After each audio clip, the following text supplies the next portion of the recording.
bitterly disappointed.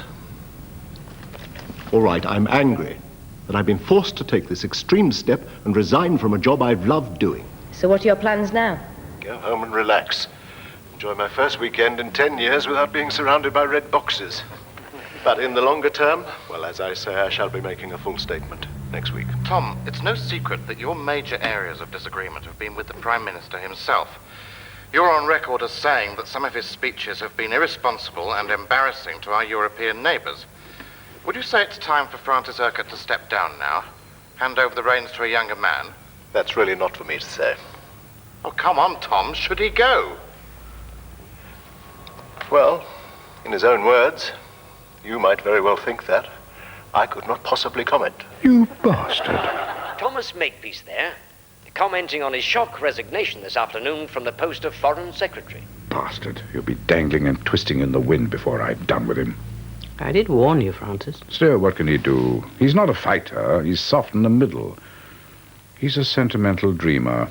I'm twice the man that he is. I can take him any time I like. Of course you can, my dear. Of course you can.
Francis Urquhart's reign began in the House of Cards. See his rise to power on BBC Video, available now from bookshops.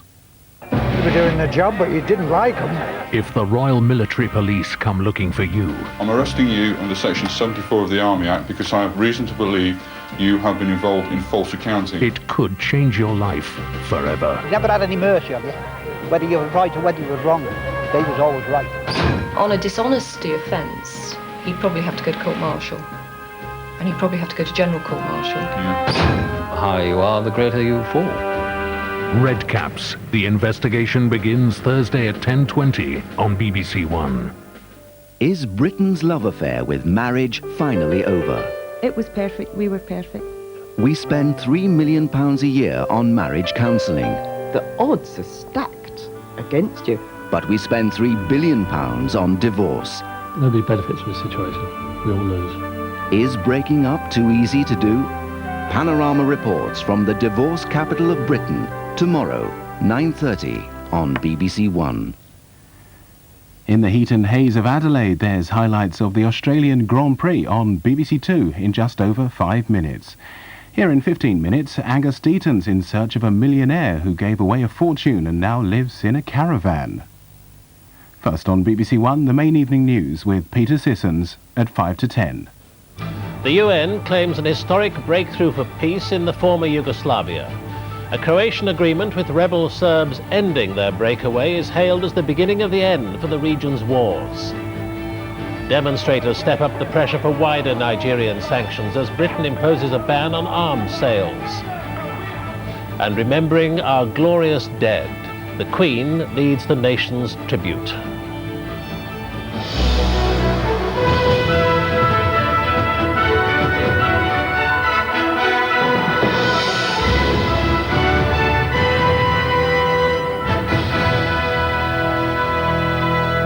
Good evening.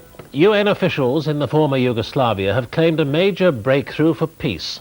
The first time in the conflict that an issue has been settled peacefully at the stroke of a pen. The chief UN mediator called it the beginning of the end of the wars in the region.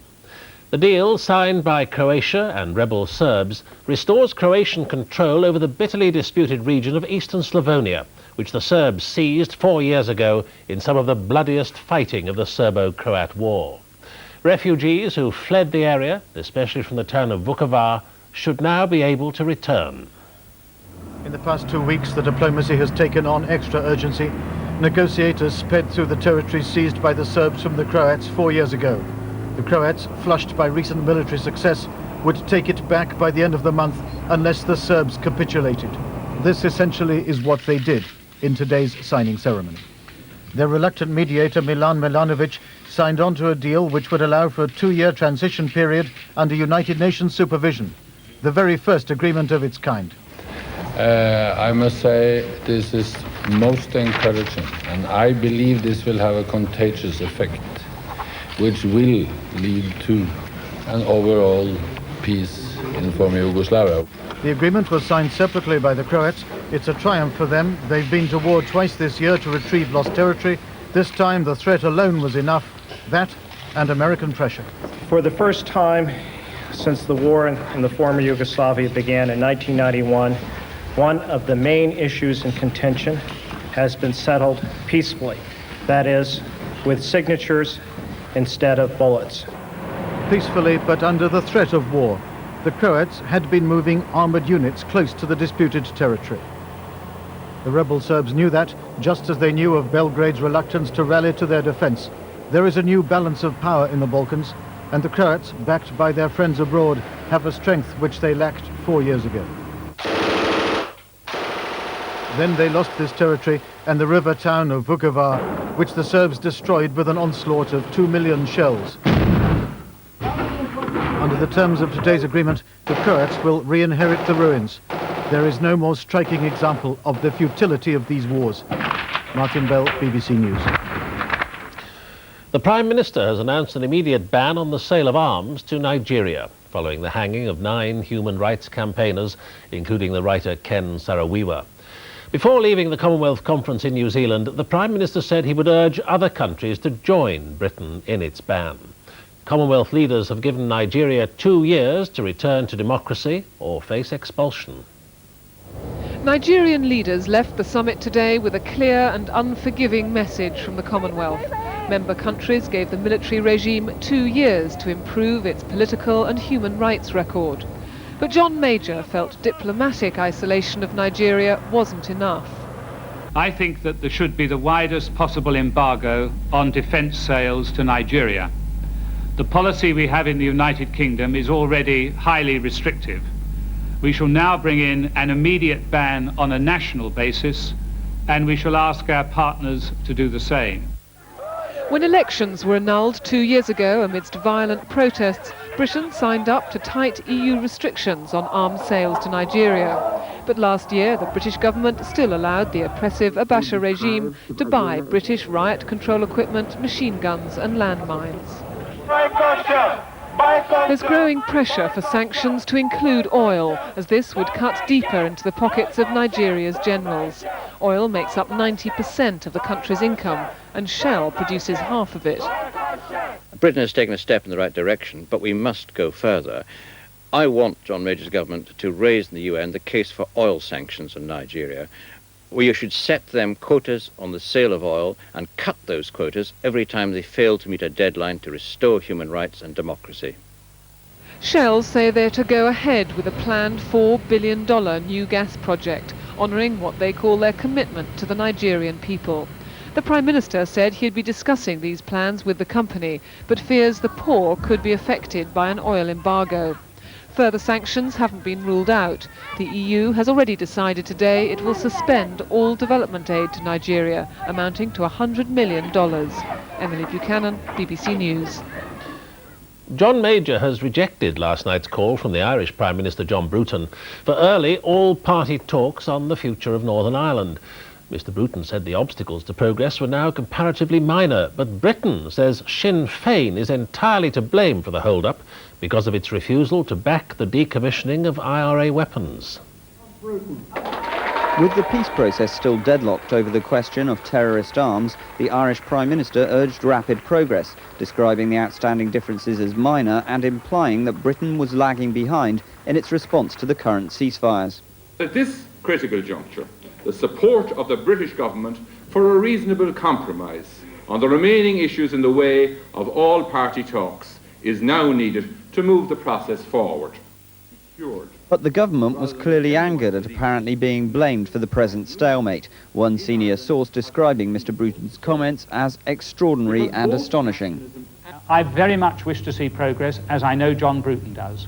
We have both put a great deal into this process, and we wish to move forward to all-party talks. But we will not do it by a reckless short-term gesture that will be disowned by one or other of the parties. This is an agreement that has to be acceptable to everybody, not just acceptable to Sinn Féin and those who support them.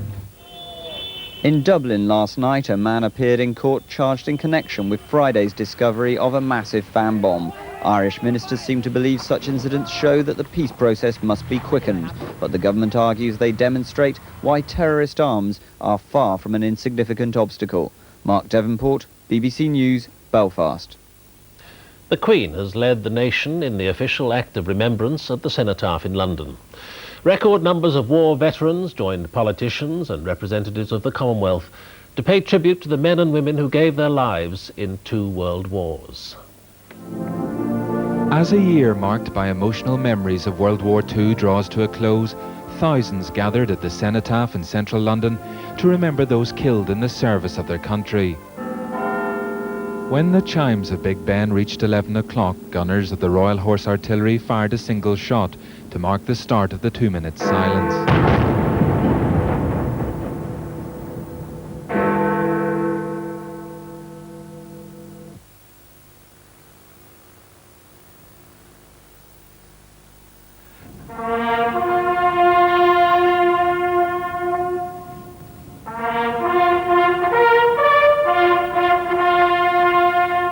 The Queen led the nation's tribute to its war dead, followed by other members of the royal family, although once again the Queen Mother was absent from her traditional place on the balcony overlooking the Cenotaph.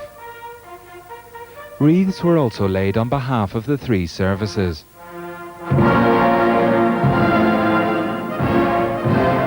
The Deputy Prime Minister, Michael Heseltine, stood in for John Major, who's attending the Commonwealth Conference in New Zealand. The proceedings in London were brought to a close by the traditional march past the Cenotaph, involving more than 10,000 servicemen and women. The range of veterans on parade, a reminder that the act of remembrance commemorates not just those who died in 2 world wars, but in 70 other conflicts as well. Gary Duffy, BBC News. The former Beirut hostage Jackie Mann has died at his home in Cyprus. He was 81. Mr. Mann, who was released in 1991, was the oldest of the British hostages in Lebanon. The former fighter pilot had been held in solitary confinement for 2 years. His wife, Sunny, who campaigned vigorously for his release, died 3 years ago. The Labour leader Tony Blair says he wants to forge a new alliance between business and industry. In a speech to the Confederation of British Industry tomorrow, he will acknowledge the failure of his party's past industrial policies. He says he's a natural ally of business, but business leaders say they remain to be convinced. Keeping a steady course. A new hand on the tiller at the CBI, the incoming Director General, Adair Turner, declares his aim to steer a path between the major political parties. But it won't be easy. The stage is already set for Tony Blair to make an unprecedented appeal for an alliance between business and the Labour Party. Tomorrow he'll tell delegates that previous Labour government's industrial policy was fatally flawed and that new Labour is the natural friend of industry. As for the CBI leaders, they'll be looking for the details behind these broad brushstrokes. One wants clarification on exactly what their approach to control of inflation will be. We certainly want clarification on their approach to tax.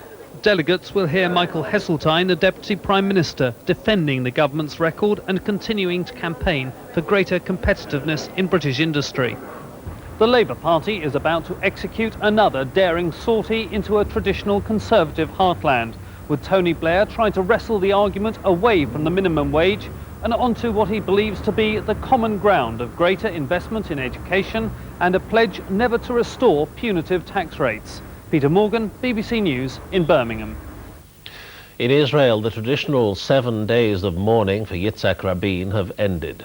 Tonight, nearly 250,000 people gathered at a rally in Tel Aviv, in the square where the Prime Minister was assassinated.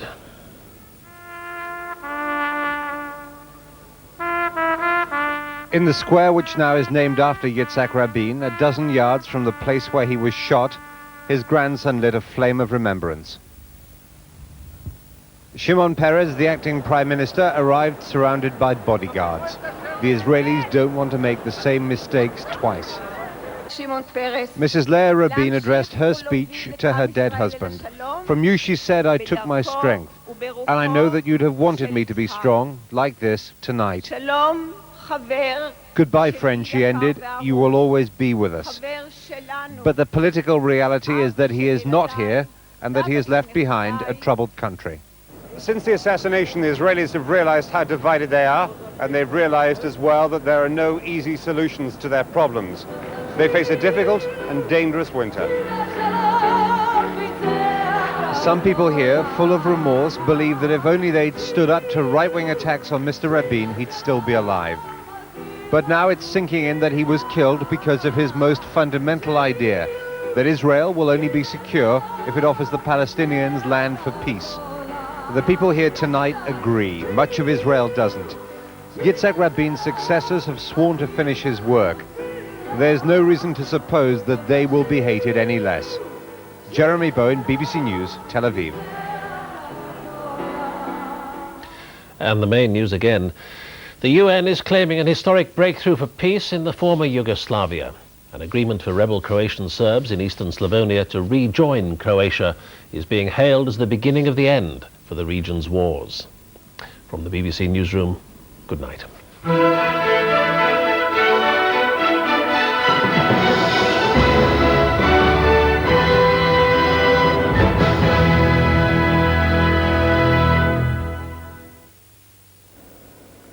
Good evening to you. The weather's about to change course this week. We're going to lose the mild and rather wet conditions in some parts of the country and be replaced by dry, cold weather for the second half of the week. And by Thursday night, for example, a fairly general frost across much of the country. Anything but frosty tonight, though. A very mild night once again. Quite a breezy one for the north. And you can see this wriggling weather front still giving some fairly heavy rain through Northern Ireland, through much of Wales, coming into the Midlands and across central southern parts of England. The odd patch of rain further east as well. There is a clear edge to the back end of it, though. We can see the clear weather coming in across Swansea, for example, and also down through Torbay, and just the odd shower following on tonight. Now, that rain band will gradually weaken in the next few hours, but still some rain for many central parts of Britain as we go through the night. That rain band just nudging a little bit further north, up into southwest Scotland, northwest England, and across towards the southeast, but it will be a very mild night, as I've mentioned. Now, for a start tomorrow, very cloudy up in the north and down the eastern side of the country, through the Midlands as well. The odd patch of light rain and drizzle about, very murky upon the higher ground.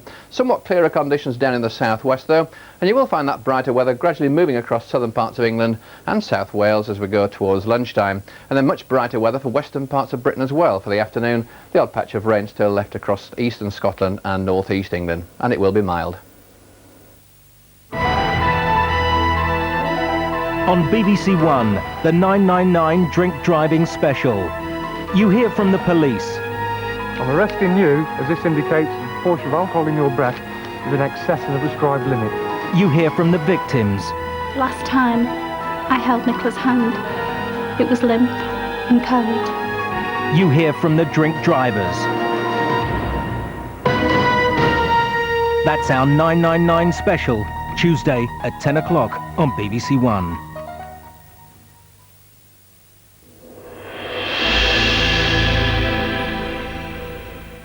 55 million people were killed in the Second World War. By far the greater number were civilians. You could see the sky starting to light up. You think, wonder what part of town it is this time. It was a war unlike any before, as ordinary people became targets. If they can do this to us, we should do it to them. The BBC talks to the survivors and those responsible in People's Century, Wednesday, 9:30 on BBC1. In the heart of the American West, the Hopi tribe fight for survival. What's their secret for resisting the American dream which has seduced other worlds? The Hopi Way in 40 minutes. Now, never mind the question on BBC1, Angus Deaton's in search of the $64,000 answer.